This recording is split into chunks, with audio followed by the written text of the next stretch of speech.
ay rated SPG. Striktong patnubay at gabay ng magulang ang kailangan. Maaaring may masiselang tema, lengguwahe, karahasan, sexual, horror o droga na hindi angkop sa mga... Nagising na nga sa katotohanan nitong si Felma, kaya naman nga siya mismo ang nagwakas ng relasyon nila nito ni Manuel.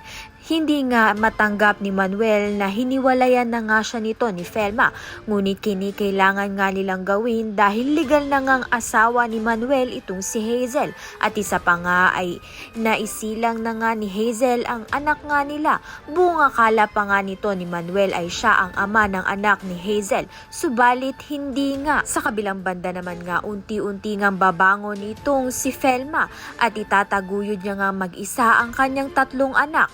Ngunit may tutulong nga sa kanya itong si Mr. Salvador na magiging kaagapay nga niya sa pagpapalaki ng kanyang mga anak. Mahirap pa nga maintindihan ng mga anak ni Felma ang nangyari, subalit handa nga silang magpatatag upang ngang mabuhay nga sila. At kinikailangan nga nilang palakasin ang loob ng kanilang ina na si Felma dahil sila lang nga ang meron itong si Felma. Sa mga nagdaang taon naman nga ay sumakses naman nga itong si Felma. Hindi naging mahirap, ngunit naging matatag nga itong si Felma at nagpalaki niya nga ang mga anak niya ng mga mabubuti at kinasusuklaman nga ng mga anak niya itong si Manuel.